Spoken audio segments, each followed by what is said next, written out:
ನಮಸ್ಕಾರ, ನಾನು ಶರ್ಮಿತಾ ಶೆಟ್ಟಿ. ಕರ್ನಾಟಕವನ್ನ ಗೆಲ್ಲೋದಕ್ಕೆ ಬಿಜೆಪಿ ಹೈಕಮಾಂಡ್ ಮೆಗಾ ಪ್ಲಾನ್ ಅನ್ನ ಮಾಡಿದೆ. ರಾಜ್ಯ ಚುನಾವಣಾ ಉಸ್ತುವಾರಿಯಾಗಿ ಧರ್ಮೇಂದ್ರ ಪ್ರಧಾನ್ ನೇಮಕಗೊಂಡಿದ್ದಾರೆ. ಸಹ ಉಸ್ತುವಾರಿಯಾಗಿ ಅಣ್ಣಾಮಲೈಯನ್ನ ನೇಮಿಸಿ ಹೈಕಮಾಂಡ್ ಆದೇಶವನ್ನ ಹೊರಡಿಸಿದೆ.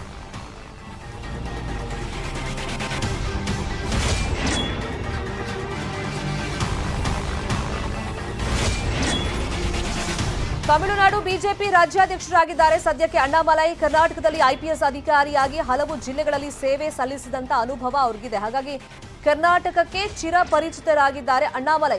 ಕರ್ನಾಟಕ ರಾಜಕೀಯ ಜೊತೆಗೆ ಆಡಳಿತ ವ್ಯವಸ್ಥೆ ಬಗ್ಗೆ ಸಮಗ್ರವಾಗಿ ಮಾಹಿತಿಯನ್ನ ಅಣ್ಣಾಮಲೈ ಹೊಂದಿದ್ದಾರೆ. ಅವರನ್ನ ರಾಜ್ಯ ಚುನಾವಣಾ ಸಹ ಉಸ್ತುವಾರಿಯಾಗಿ ನೇಮಿಸಲಾಗಿದೆ. ಇನ್ನು ರಾಜ್ಯ ಚುನಾವಣಾ ಉಸ್ತುವಾರಿಯಾಗಿ ಧರ್ಮೇಂದ್ರ ಪ್ರಧಾನ್ ಅವರನ್ನ ನೇಮಕ ಮಾಡಿದೆ. ಒಟ್ಟಲ್ಲಿ ಈಗ ಬಿಜೆಪಿ ಶತಾಯ ಗತಾಯ ಕರ್ನಾಟಕವನ್ನ ಮತ್ತೊಮ್ಮೆ ಗೆಲ್ಲಬೇಕು, ಅಧಿಕಾರಕ್ಕೆ ಬರಬೇಕು ಅಂತ ಹೇಳಿ ಮೆಗಾ ಪ್ಲಾನ್ ಅನ್ನ ರೂಪಿಸಿಕೊಂಡಿರೋದು. ಇದರ ಭಾಗವಾಗಿ ರಾಜ್ಯ ಚುನಾವಣಾ ಉಸ್ತುವಾರಿಯಾಗಿ ಧರ್ಮೇಂದ್ರ ಪ್ರಧಾನ್, ಸಹ ಉಸ್ತುವಾರಿಯಾಗಿ ಅಣ್ಣಾಮಲೈ ಅವರನ್ನ ನೇಮಿಸಿ ಹೈಕಮಾಂಡ್ ಆದೇಶವನ್ನ ಹೊರಡಿಸಿದೆ. ಈ ಆದೇಶ ತಕ್ಷಣದಿಂದಲೇ ಜಾರಿಗೆ ಬಂದಿದೆ ಕೂಡ.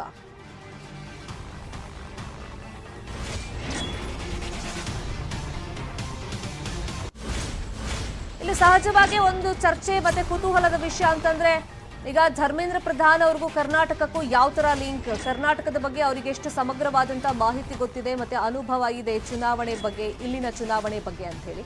ಇನ್ನು ಅಣ್ಣಾಮಲೈ ವಿಷಯದಲ್ಲೂ ಅದೇ ತರ ಪ್ರಶ್ನೆ ಮೂಡುತ್ತೆ. ಅಣ್ಣಾಮಲೈ ಅವರಿಗೆ ಕರ್ನಾಟಕದಲ್ಲಿ ಅವರು ಐಪಿಎಸ್ ಅಧಿಕಾರಿಯಾಗಿ ಸೇವೆ ಸಲ್ಲಿಸಿದಂತ ಒಂದು ಅನುಭವ ಇದೆ. ಕರ್ನಾಟಕಕ್ಕೂ ಅವರು ಚಿರಪರಿಚಿತ ಅಣ್ಣಾಮಲೈ.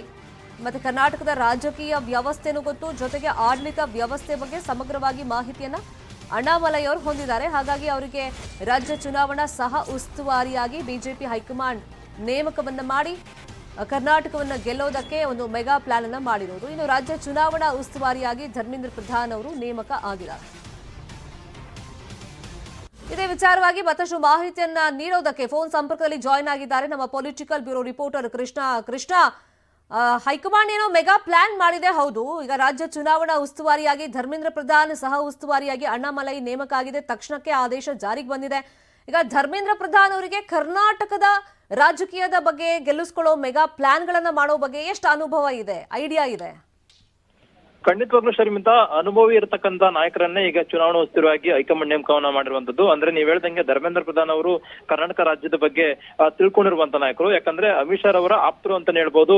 ಈಗಾಗಲೇ ಹಲವು ಬಾರಿ ರಾಜ್ಯಕ್ಕೆ ಭೇಟಿಯನ್ನ ಕೊಟ್ಟಿದ್ದಾರೆ. ಮತ್ತೆ ರಾಜ್ಯದ ಪರಿಸ್ಥಿತಿ ಬಗ್ಗೆನೂ ಕೂಡ ಒಂದಷ್ಟು ಅವಲೋಕನವನ್ನ ಮಾಡಿದ್ದಾರೆ.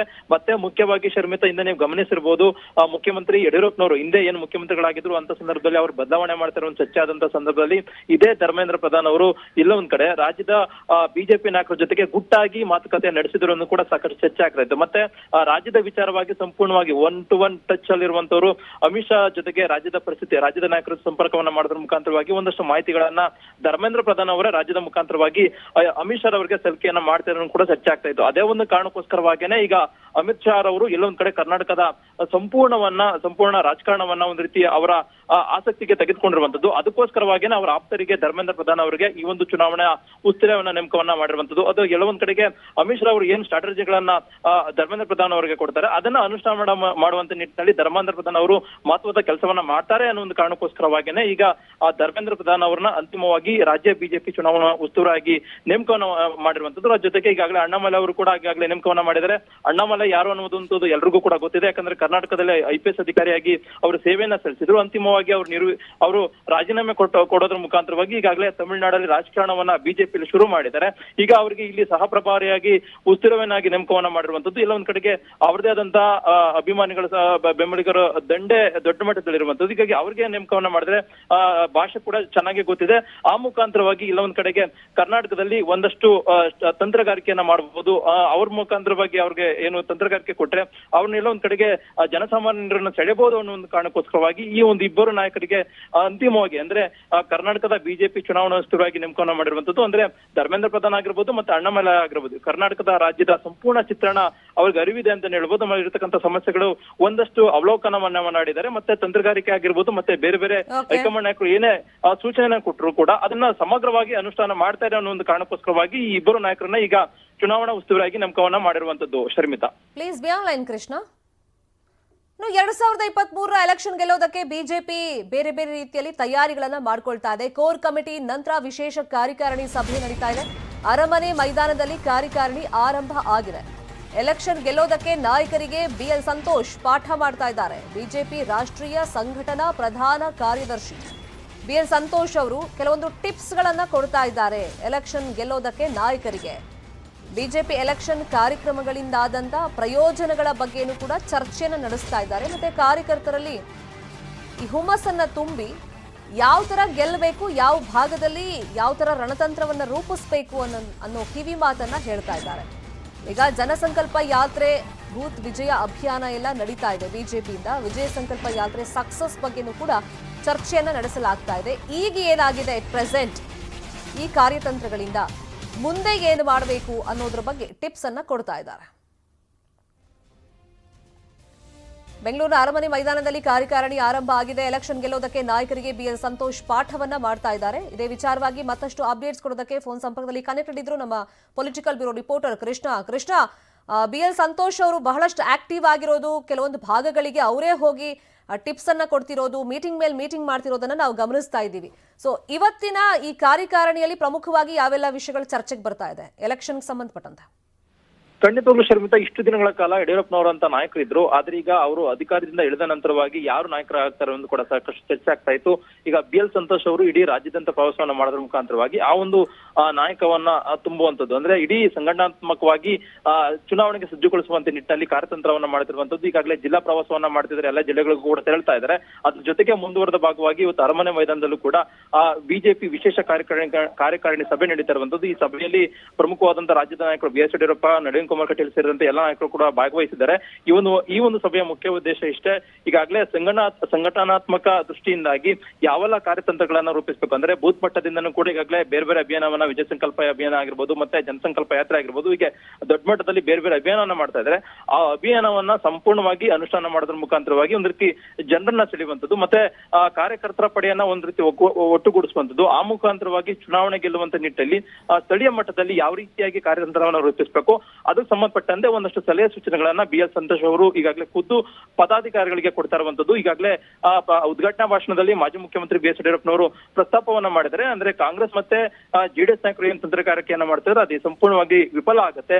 ಅಂತಿಮವಾಗಿ ಈಗಿರ್ತಕ್ಕಂಥ ಪರಿಸ್ಥಿತಿಗೆ ನಾವು ಹೋಲಿಕೆಯನ್ನ ಮಾಡಿದ್ರೆ ಸಂಪೂರ್ಣವಾಗಿ 140ಕ್ಕೂ ಹೆಚ್ಚು ಸ್ಥಾನವನ್ನ ಗೆಲ್ಲಬಹುದು. ಆ ರೀತಿಯಾದಂತಹ ವಾತಾವರಣ ಕರ್ನಾಟಕದಲ್ಲಿ ಇದೆ. ಹೀಗಾಗಿ ಆ ಪಕ್ಷ ಏನು ಕಾರ್ಯಕ್ರಮಗಳನ್ನ ಅನುಷ್ಠಾನ ಮಾಡುತ್ತೆ, ಜಾರಿಗೆ ತರುತ್ತೆ, ಅದನ್ನು ಸಂಪೂರ್ಣವಾಗಿ ಅನುಷ್ಠಾನ ಮಾಡುವಂತ ನಿಟ್ಟಿನಲ್ಲಿ ಕಾರ್ಯಕರ್ತರಾಗಿರ್ಬೋದು ಮತ್ತೆ ಜನರನ್ನ, ಅಂದ್ರೆ ಈಗಾಗಲೇ ಸರ್ಕಾರದ ಕಾರ್ಯಕ್ರಮಗಳನ್ನ ಅನುಷ್ಠಾನ ತೆಗೆದುಕೊಂಡು ಫಲಾನುಭವಿಗಳು ಏನ್ ತೆಗೆದುಕೊಂಡಿದ್ದಾರೆ ಅಂತ ಫಲಾನುಭವಿಗಳನ್ನ ಸಂಪರ್ಕವನ್ನ ಮಾಡೋದ್ರ ಮುಖಾಂತರವಾಗಿ ಅವ್ರನ್ನ ಬಿಜೆಪಿ ಮತದಾರರನ್ನಾಗಿ ಓಲೈಕೆಯನ್ನ ಮಾಡುವಂತದ್ದು. ಆ ಮುಖಾಂತರವಾಗಿ ಬೇರೆ ಬೇರೆ ಸಮುದಾಯವನ್ನ, ಪ್ರಬಲ ಸಮುದಾಯಗಳು ಯಾವ್ಯಾವ ಅವನ್ನ ಬೇರೆ ಸರ್ಕಾರದ ಬೇರೆ ಬೇರೆ ಯೋಜನೆಗಳ ಮುಖಾಂತರವಾಗಿ ಆ ಸಮುದಾಯಗಳನ್ನು ಕೂಡ ಒಟ್ಟಿಗೆ ತೆಗೆದುಕೊಂಡು ಹೋಗುವಂತದ್ದು, ಆ ಮುಖಾಂತರವಾಗಿ ಚುನಾವಣೆ ಗೆಲ್ಲುವಂತದ್ದು ಅನ್ನೋ ಒಂದು ಮಾತನ್ನ ಈಗಾಗಲೇ ಯಡಿಯೂರಪ್ಪನವರು ಒಂದಷ್ಟು ಸಲಹೆ ಸೂಚನೆಗಳನ್ನ ಕೊಟ್ಟಿದ್ದಾರೆ. ಮತ್ತೆ ಈಗಾಗಲೇ ಕಾಂಗ್ರೆಸ್ನವರು ಬಸ್ ಯಾತ್ರೆಯನ್ನ ಮಾಡ್ತಿದ್ರೆ ಅದು ಮಧ್ಯದಲ್ಲೇ ಪಂಚರ್ ಆಗುತ್ತೆ, ಯಾವುದೇ ಕಾರಣಕ್ಕೂ ಕೂಡ ಅವರು ಮತ್ತೆ ಅಧಿಕಾರಕ್ಕೆ ಬರೋದಿಲ್ಲ. ಈಗಾಗಲೇ ಕಾಂಗ್ರೆಸ್ ನಲ್ಲಿ ದೊಡ್ಡ ಮಟ್ಟದ ಭಿನ್ನಾಭಿಪ್ರಾಯ ಉಂಟಾಗಿದೆ. ಈಗಾಗಲೇ ಡಾಕ್ಟರ್ ಜಿ ಪರಮೇಶ್ವರ್ ಅವರು ಕೂಡ ಇಲ್ಲೊಂದ್ ಕಡೆ ಅಸಮಾಧಾನಗೊಂಡಿದ್ದಾರೆ. ಹೀಗೆ ಬರುವಂತ ದಿನಗಳಲ್ಲಿ ಕಾಂಗ್ರೆಸ್ ನಲ್ಲಿ ದೊಡ್ಡ ಮಟ್ಟದ ಅಸಮಾಧಾನ ಇನ್ನೂ ಕೂಡ ನಾವು ನೋಡ್ತೇವೆ. ಹೀಗಾಗಿ ಅಸಮಾಧಾನವೇ ನಮ್ಗೆ ವರದಾನ ಆಗುತ್ತೆ. ಹೀಗಾಗಿ ನಾವೇನ್ ಕೆಲಸವನ್ನ ಮಾಡ್ತಿದ್ವಿ ಅದನ್ನ ಸಂಪೂರ್ಣವಾಗಿ ಅನುಷ್ಠಾನ ಮಾಡುವಂತ ನಿಟ್ಟಿನಲ್ಲಿ ನೀವು ಮುಂದುವರಬೇಕು ಅನ್ನೋ ಒಂದು ಸೂಚನೆಗಳನ್ನ ಬಿಎಲ್ ಸಂತೋಷ್ ಆಗಿರ್ಬೋದು, ಯಡಿಯೂರಪ್ಪನವರು ಈಗ ಕಾರ್ಯಕಾರಿಣಿ ಸಭೆಯಲ್ಲಿ ಕೊಡ್ತಾ ಇರುವಂತದ್ದು. ಶರ್ಮಿತಾ, ಥ್ಯಾಂಕ್ ಯು ಕೃಷ್ಣ ಇಷ್ಟದ ಅಪ್ಡೇಟ್ಸ್ಗೆ. ಭದ್ರಾ ಮೇಲ್ದಂಡೆ ಯೋಜನೆಯಲ್ಲಿ ಅಕ್ರಮದ ಆರೋಪ ಕೇಳಿಬಂದಿದೆ. ಬಿಜೆಪಿ ಶಾಸಕ ಗೂಳಿಹಟ್ಟಿ ಶೇಖರ್ ಅವರು ಈ ಗಂಭೀರ ಆರೋಪವನ್ನ ಮಾಡಿದ್ದಾರೆ. ಹೊಸದುರ್ಗದ ಬಿಜೆಪಿ ಶಾಸಕ ಗೂಳಿಹಟ್ಟಿ ಶೇಖರ್ ಗಂಭೀರ ಆರೋಪವನ್ನ ಮಾಡಿರೋದು. ಆಲ್ರೆಡಿ ಈಗ ಜಲಸಂಪನ್ಮೂಲ ಇಲಾಖೆ ಅಪರ ಕಾರ್ಯದರ್ಶಿಗೆ ಈ ಬಗ್ಗೆ ಪತ್ರವನ್ನು ಅವರು ಬರೆದಿದ್ದಾರೆ. ಆರೋಪವನ್ನು ಮಾಡಿ ಹನಿ ನೀರಾವರಿ ಪೈಪ್ಲೈನ್ ಕಾಮಗಾರಿಯಲ್ಲಿ ಬಹಳಷ್ಟು ಅಕ್ರಮಗಳು ನಡೆದಿದೆ.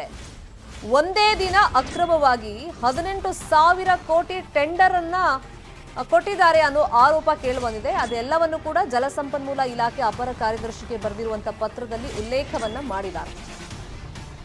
ಈಗ 4,200 ಕೋಟಿಯ ಟೆಂಡರ್ನಲ್ಲೂ ಪಾರದರ್ಶಕತೆಯನ್ನ ಕಾಪಾಡಿಲ್ಲ.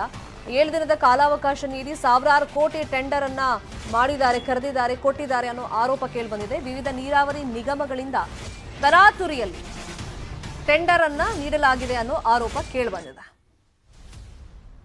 ಈಗ ಭದ್ರಾ ಮೇಲ್ದಂಡೆ ಯೋಜನೆಗೋಸ್ಕರನೇ ಮೊನ್ನೆ ಕೇಂದ್ರ ಬಜೆಟ್ನಲ್ಲಿ ಬಂಪರ್ ಕೊಡುಗೆಯನ್ನು ನೀಡಲಾಗಿದೆ. ರಾಷ್ಟ್ರೀಯ ಯೋಜನೆ ಅಂತ ಹೇಳಿ ಅದನ್ನ ಅನೌನ್ಸ್ ಕೂಡ ಮಾಡಲಾಗಿದೆ, ಘೋಷಣೆಯನ್ನ ಮಾಡಲಾಗಿದೆ. ಈ ಸಂದರ್ಭದಲ್ಲಿ ಬಿಜೆಪಿಯ ಶಾಸಕರೇ ಇದರಲ್ಲಿ ಬಹಳಷ್ಟು ಅಕ್ರಮ ನಡೆದಿದೆ ಅನ್ನೋ ಗಂಭೀರ ಆರೋಪವನ್ನ ಮಾಡಿದ್ದಾರೆ. ಗೂಳಿಹಟ್ಟಿ ಶೇಖರ್ ಅವರು ಆರೋಪ ಮಾಡಿರುವುದು. ಈ ಬಗ್ಗೆ ಜಲಸಂಪನ್ಮೂಲ ಇಲಾಖೆ ಅಪರ ಕಾರ್ಯದರ್ಶಿಗೆ ಅವರು ಪತ್ರದಲ್ಲಿ ಬರೆದಿದ್ದಾರೆ ನೋಡಿ. ತರಾತುರಿಯಲ್ಲಿ ಈ ತರ ಟೆಂಡರ್ ಅನ್ನ ಕರೆದಿದ್ದಾರೆ ಅಂತ ಆರೋಪವನ್ನ ಮಾಡಲಾಗಿದೆ. ಆರೋಪಗಳು ಏನೇನು ಅದನ್ನ ನೋಡ್ತಾ ಹೋಗೋದಾದ್ರೆ, ಭದ್ರಾ ಮೇಲ್ದಂಡೆ ಯೋಜನೆಯಲ್ಲಿ ಅಕ್ರಮ ಆಗಿದೆ ಅಂತ ಹೇಳಿ ಗೂಳಿಹಟ್ಟಿ ಶೇಖರ್ ಗಂಭೀರವಾದಂತ ಆರೋಪವನ್ನ ಮಾಡಿದ್ದಾರೆ.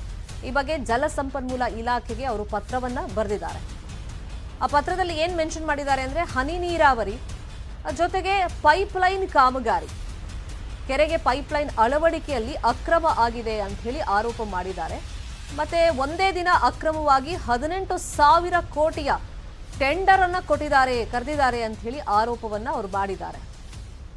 ಇನ್ನು ಪಾರದರ್ಶಕತೆಯನ್ನ ಕಾಪಾಡಿಕೊಂಡಿಲ್ಲ, 7 ದಿನದ ಕಾಲಾವಕಾಶ ನೀಡಿ ಸಾವಿರಾರು ಕೋಟಿ ಟೆಂಡರ್ ಅನ್ನ ನೀಡಲಾಗಿದೆ ಅನ್ನೋ ಆರೋಪ ಮಾಡಿದ್ದಾರೆ. ಅಂದ್ರೆ ಬೇಸಿಕ್ಲಿ ಇಲ್ಲಿ ತರಾತುರಿಯಲ್ಲಿ ಟೆಂಡರ್ ಅನ್ನ ನೀಡಲಾಗಿದೆ ಅನ್ನೋ ಆರೋಪವನ್ನ ಗೂಳಿಹಟ್ಟಿ ಮಾಡಿದ್ದಾರೆ.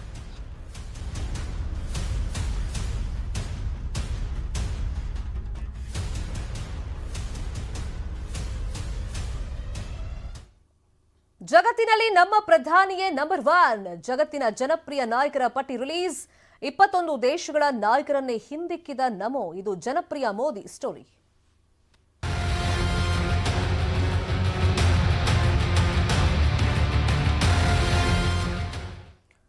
ಪ್ರಧಾನಿ ನರೇಂದ್ರ ಮೋದಿ ವಿಶ್ವದ ಜನಪ್ರಿಯ ನಾಯಕರ ಸಾಲಿನಲ್ಲಿ ಮೊದಲಿಗರಾಗಿದ್ದಾರೆ. ಇನ್ನು ಮಾರ್ನಿಂಗ್ ಕನ್ಸಲ್ಟ್ ಸಂಸ್ಥೆ ಸಮೀಕ್ಷೆ ಪ್ರಕಾರ 78% ರೇಟಿಂಗ್ ಪಡೆದು ವಿಶ್ವದ ಮೊದಲ ಜನಪ್ರಿಯ ನಾಯಕ ಅಂತ ಅನ್ನಿಸ್ಕೊಂಡಿದ್ದಾರೆ. ಅಮೆರಿಕ ಅಧ್ಯಕ್ಷ ಬೈಡೆನ್ ಮತ್ತು ಬ್ರಿಟನ್ ಪ್ರಧಾನಿ ರಿಷಿ ಸುನಕ್ರನ್ನ ಮೋದಿ ಹಿಂದಿಕ್ಕಿದ್ದಾರೆ. ಸರ್ವೆಯಲ್ಲಿ ಪ್ರತಿದಿನ 20,000ಕ್ಕೂ ಅಧಿಕ ಮಂದಿಯ ಸಂದರ್ಶನವನ್ನ ಮಾಡಿ ಅವರ ಅಭಿಪ್ರಾಯದ ಮೇಲೆ ಈ ಪಟ್ಟಿಯನ್ನ ಬಿಡುಗಡೆ ಮಾಡಲಾಗಿದೆ.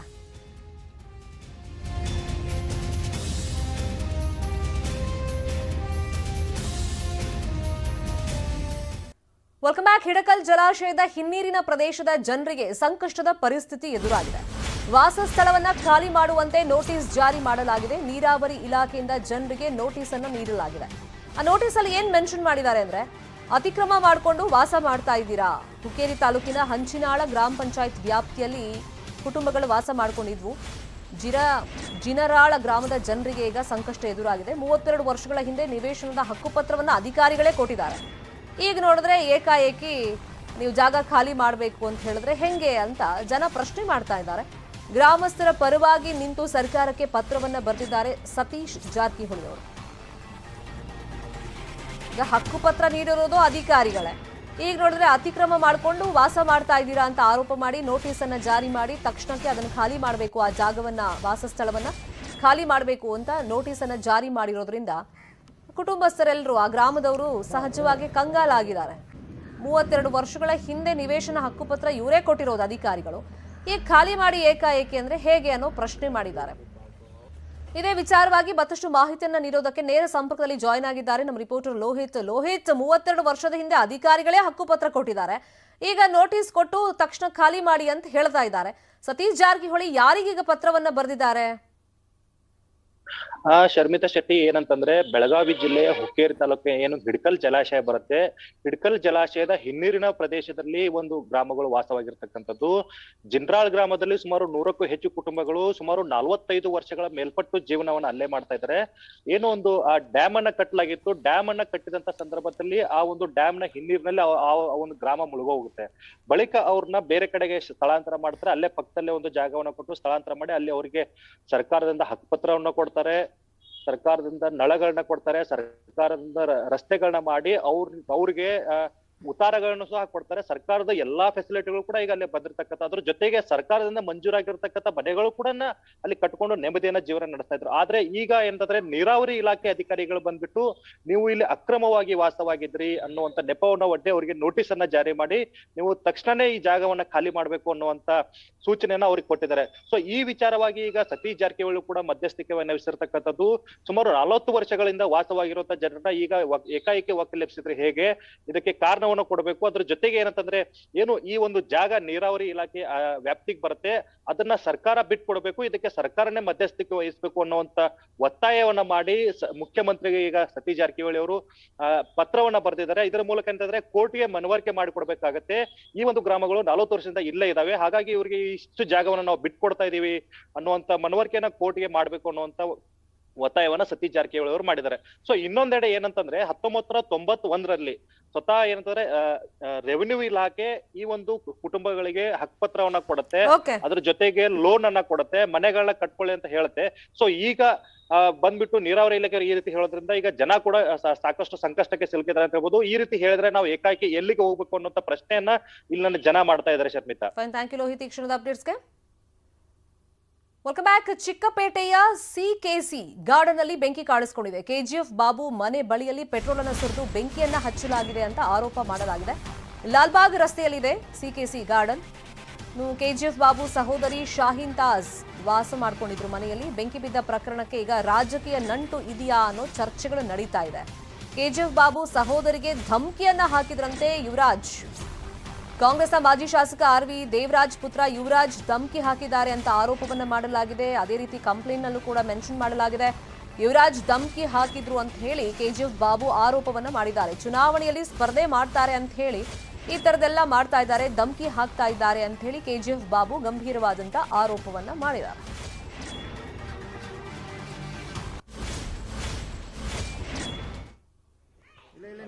ಕೆಜಿಎಫ್ ಬಾಬು ಸಹೋದರಿ ಶಾಹೀನ್ ತಾಜ್ ವಾಸ ಮಾಡ್ಕೊಂಡಿದ್ದಂತ ಮನೆ ಹತ್ರನೇ ಪೆಟ್ರೋಲ್ ಅನ್ನು ಸುರಿದು ಬೆಂಕಿಯನ್ನ ಹಚ್ಚಿದ್ದಾರೆ ಲಾಲ್ಬಾಗ್ ರಸ್ತೆಯಲ್ಲಿರುವಂತಹ ಸಿಕೆಸಿ ಗಾರ್ಡನ್ ನಲ್ಲಿ ಅಂತ ಆರೋಪವನ್ನ ಮಾಡಲಾಗಿದೆ. ಮತ್ತೆ ಕೆಜಿಎಫ್ ಬಾಬು ಸಹೋದರಿಗೆ ಯುವರಾಜ್ ಧಮಕಿ ಹಾಕಿದ್ದಾರೆ, ದೇವರಾಜ್ ಪುತ್ರ ಯುವರಾಜ್ ಧಮಕಿ ಹಾಕಿದ್ದಾರೆ ಅಂತ ಹೇಳಿ ಕೆಜಿಎಫ್ ಬಾಬು ನೇರ ಆರೋಪವನ್ನ ಮಾಡಿದ್ದಾರೆ. ರಾಜಕೀಯ ನಂಟು ಈ ವಿಷಯದಲ್ಲಿ ವ್ಯಕ್ತವಾಗ್ತಿದೆ, ಚರ್ಚೆ ನಡೀತಾ ಇದೆ. ನಮ್ಮ ಬಡ ಮಕಾನಲ್ಲಿ ಒಂದು 300 ಮನೆ, ಇಲ್ಲಿ ಖಾದರ್ ಶರೀಫ್ ಗಾರ್ಡನಲ್ಲಿ 500 ಮನೆ ಕಟ್ಟಬೇಕು. ಅದರಲ್ಲಿ 100 ಮನೆ ಡೆಮಾಲೇಷನ್ ಮಾಡಿದ್ವಿ. ಒಂದು 15 ದಿವಸ ಮುಂದೆ ನನ್ನ ತಂಗಿಗೆ ಬಂದು ಯುವರಾಜ್ ಧಮಕಿ ಕೊಟ್ಟಿದ್ದಾರೆ. ನಿಮ್ಮ ಅಣ್ಣನಿಗೆ ಹೇಳ್ಬಿಡಿ ಅಕ್ಕ, ನಾನು ಇಲ್ಲಿ ಕಾರ್ಪೊರೇಟರ್ ಆಗಿದ್ದೆ, ನಿಮ್ಗೇನು ತೊಂದರೆ ಕೊಟ್ಟೆ, ನಿಮ್ಮ ಅಣ್ಣ ನಮ್ಮ ಇದರಲ್ಲಿ ಎಲ್ಲ ಕೈ ಹಾಕ್ತಾ ಇದ್ದಾರೆ, ಆಮೇಲೆ ಆಗೋದು ಒಳ್ಳೇದಲ್ಲ, ನಮ್ಮ ತಂದೆ ಏನಂತ ಅವ್ರಿಗೆ ಗೊತ್ತಿಲ್ಲ, ನಮ್ಮ ತಂದೆ ಹಿಸ್ಟ್ರಿ ಕೇಳಿ ಗೊತ್ತಾಗತ್ತೆ. ನನ್ನ ಏರಿಯಾದಲ್ಲಿ ಬಂದು ಹುಳಿ ಏನು ಟೈಗರ್ ಬಾಯಲ್ಲಿ ಕೈ ಹಾಕಿದ್ದಾರೆ. ನೀವೆಲ್ಲ ಸ್ವಲ್ಪ ಅವ್ರಿಗೆ ಬುದ್ಧಿ ಹೇಳಿ ಆಗೋದು ಭಾಳ ತೊಂದರೆ ಆಗತ್ತೆ ಅಂತೇಳ್ಬಿಟ್ಟು ಕೈ ಹಿಡಿದು ಇಲ್ಲಿ ಮನೆ ಮುಂದೆನೇ ಬಂದು ಅವ್ರ ಜೊತೆಗೆ ಒಂದು 8-10 ಜನ ಹುಡುಗರು ಎಲ್ಲ ಬಂದು ಹೇಳಿದ್ದಾರೆ. ಆಮೇಲೆ 26/11 ಮುಂಬೈ ಅಟ್ಯಾಕ್ ನಡೆದು 15 ವರ್ಷ, 175 ಸಾವು, 300ಕ್ಕೂ ಹೆಚ್ಚು ಜನರ ನರಳಾಟ. ಮತ್ತೊಮ್ಮೆ ಇದೇ ಘಟನೆಯನ್ನ ನೆನೆಸ್ತಾ ಇದೆ ಎನ್ಐಎಗೆ ಬಂದಿರುವಂತಹ ಇಮೇಲ್.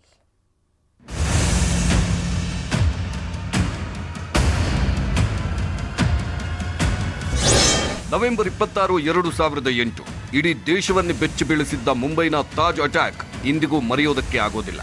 ಅಂದು 175 ಸಾವು, 300ಕ್ಕೂ ಹೆಚ್ಚು ಜನರ ನರಳಾಟಕ್ಕೆ ಕಾರಣವಾಗಿದ್ದು ಲಷ್ಕರ್ ಎ ತೊಯ್ಬಾ ಉಗ್ರ ಸಂಘಟನೆ. ಇಂದು ಮತ್ತದೇ ಸಂಘಟನೆಯ ಮುನ್ಸೂಚನೆ ಕೊಟ್ಟ ಇಮೇಲ್ ಸಂದೇಶ ಎನ್ಐಎ ಬಾಗಿಲು ತಟ್ಟಿದೆ.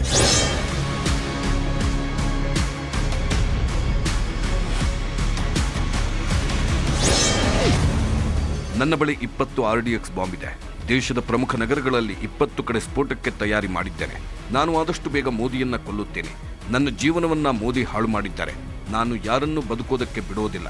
2 ಕೋಟಿಗೂ ಹೆಚ್ಚು ಜನರನ್ನ ಕೊಲ್ತೇನೆ.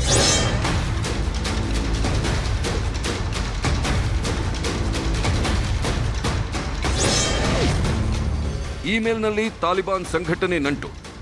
ತಾಲಿಬಾನ್ ಸಂಘಟನೆ ಜೊತೆ ನಂಟಿದೆ ಅಂತ ಹೇಳಿರೋ ವ್ಯಕ್ತಿ ಇಮೇಲ್ ಮಾಡಿದ್ದಾನೆ. ಸದ್ಯ ಇಮೇಲ್ IP ಅಡ್ರೆಸ್ ಪತ್ತೆ ಮಾಡುತ್ತಿರೋ ಪೊಲೀಸರು ಹಾಗೂ ಎನ್ಐಎ ಟೀಮ್ ಮೇಲ್ನ ಅಸಲಿಯತ್ತನ್ನ ಸದ್ಯದಲ್ಲಿಯೇ ಬಹಿರಂಗಪಡಿಸಲಿದ್ದಾರೆ. Bureau report, news 18.